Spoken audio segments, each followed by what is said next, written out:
It's the Real News Network. I'm Sharmini Pires coming to you from Baltimore. Canada's Environment Minister Catherine McKenna announced that the government of Prime Minister Justin Trudeau will pass legislation to require provinces to limit carbon emissions via a carbon tax or a cap and trade system. Until now, it has been up to the provinces on how to regulate carbon. Here is what Catherine McKenna, Minister of the Environment, had to say. Our government is committed to having a price on carbon throughout the country. Through the leadership of the provinces, we have a price on carbon in jurisdictions across the country where 80% of Canadians live somewhere where there is a price on carbon or will be a price on carbon. We want to extend that, but it's been really great to see the leadership of provinces like Ontario, Quebec, Alberta, and British Columbia coming up with different. Currently, 4 out of Canada's 10 provinces have such regulations in place. However, in order for Canada to meet its carbon emissions target of reducing greenhouse gases below 30% of the 2005 levels by 2030, all provinces would need to pass carbon emissions regulations. Joining us now to discuss the new carbon regulations is Dimitri Lascaris. Dimitri is a lawyer called to the bar in New York and the state of Ontario, Canada, and he's on the Real News Network's board. Thank you so much for joining us, Dimitri. Always a pleasure to speak to you, Sharmini. So, Dimitri, what do you think of the new carbon regulations that Minister McKenna just proposed?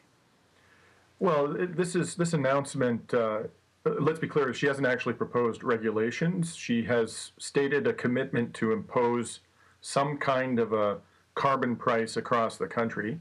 She noted in those comments that you just played that 80% of Canadians now already live in a jurisdiction where there is some kind of a carbon price. So from a practical perspective, extending that to 100% is not necessarily dramatic. But I'll come back to sort of the interesting aspects of her announcement. I think it's always important when we talk about climate change to, give it some context. And the context is that we are in a global climate emergency. August was the hottest month on record. It tied July, which was the hottest month ever recorded on the planet. Every month since October 2015 has set a new monthly high temperature record. And we're talking about new records. We're talking not just about slightly beating the old record. We're talking about smashing in a jaw-dropping way the old record. And both 2014 and 2015 set new records for the hottest year on the planet in recorded history. And 2016 is on pace to potentially smash the record set in 2015. So by any rational measure, we have a global climate emergency. It's in this context that Catherine McKenna is making this announcement. And the first thing that I found very interesting about this, Sharmini, is that she's implicitly saying that we can impose a carbon price on provinces whose leaders are not on board. And in fact, the person who was most outspoken in criticizing her announcement yesterday was Premier Brad Wall, a conservative in the energy-producing province of Saskatchewan, his government has exacerbated the province's dependence on the fossil fuels industry, and he's crying foul about this. Very clear that he is saying, and I think rightly so, that the Liberals are now telling us that they can basically impose this on us even if our provincial government doesn't want it. Well, when I was in Ottawa last year at something called the Climate Welcome, which was designed to draw attention to the climate crisis for the new Liberal government, purely by chance, as you recall, I ran into Catherine McKenna, the new Environment Minister, and her Chief of Staff, Marlo Reynolds, at the Ottawa airport, and I confronted them on the question of whether or not they can meet the targets that have been set by the prior government and deal responsibly with the climate crisis by promoting the construction of tar sands pipelines. And as you may recall, both she and Marlo Reynolds said to me, well, there's a real serious question about whether we even have the constitutional authority to impose a climate action plan on provinces that are not on board. Subsequently, we had a leading constitutional lawyer in Canada, Paul Cavalluzzo, on this show, and I spoke to him in an interview about whether, in fact, the Canadian government had the constitutional authority to impose an action plan, and he said definitively that it does. And as a lawyer, I agreed with that analysis. Well, here we are a few months later, and what is Catherine McKenna telling Canadians? We have the authority to do this, even if people like Brad Wall don't want it. Now, putting that aside, the interesting constitutional issue, what does this actually mean? The bottom line is we really don't know. because we don't know, for example, what the carbon price is going to be. Very, very critical question. You can impose a carbon price that is completely inadequate to cause a massive shift away from fossil fuels to renewable energy. Just having some price at all is not a solution. It has to be sufficiently elevated to actually change people's behavior in a dramatic way. Secondly, as far as I know, they haven't established a timeline for establishing a national carbon price. And as I just indicated, we're in a global climate emergency. Time is of the essence. Thirdly, this carbon price may be subjected, as many often are, to exemptions. There may be certain industries that receive exemptions. Are there going to be? Probably there will be exemptions. How long will those exemptions be? To what industries will they apply? All of these questions remain unanswered. And the other thing that's really important to understand is that whatever the plan is ultimately going to be, this government has said again yesterday that the climate emission targets, the emission reduction targets that it is going to go forward with, are those of the prior government of Stephen Harper, who was internationally acknowledged to be the leading climate rogue in the developing world, an obstructionist in every sense of the word in dealing with the climate crisis. Those targets, which the Liberals roundly denounced when they were in opposition, have now become their pet project. Those targets are nowhere near sufficient to help us to avoid a global climate catastrophe. The science is telling us we need to have zero emissions by 2050, and they're talking about reducing by 2030 2005 emission levels by 30%.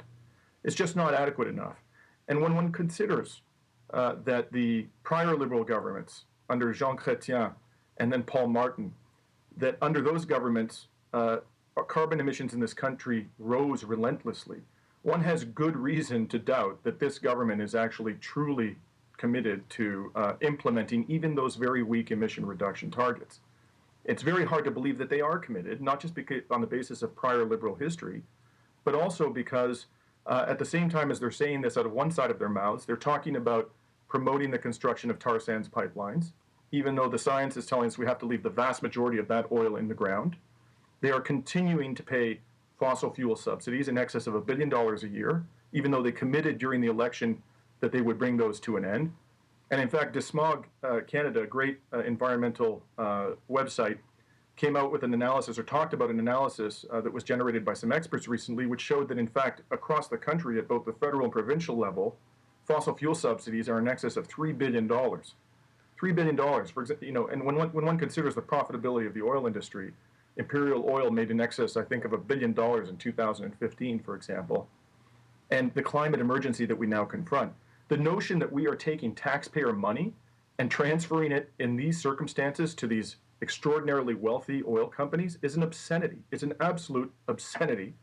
And any government that is prepared to continue to funnel taxpayer money to these profitable oil companies in the face of a global climate emergency, we have very good reason to doubt whether they're serious about implementing any kind of a plan that has any hope of dealing with the climate crisis.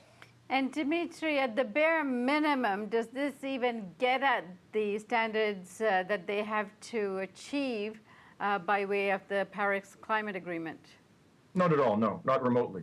I mean, there's an aspirational goal in the climate accord, as many of our viewers will know, of keeping the temperature increase to below 1.5 degrees Celsius.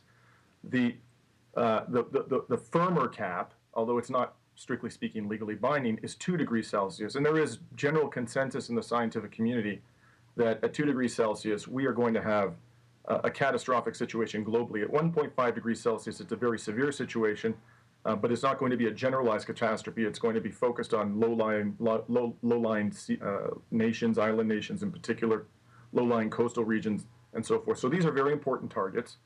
The emission reduction target that Harper had in place is probably going to, result, along with the other weak targets we're seeing from other countries around the world, in a global temperature increase in the range of 3 degrees Celsius, if not higher.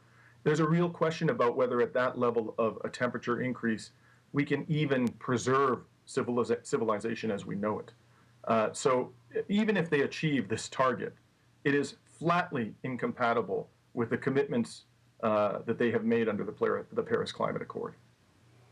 All right, Dimitri, I thank you for joining us today and look forward to further analysis and reports on the environment from you. Thank you. Thank you, Charmaine. And thank you for joining us on the Real News Network.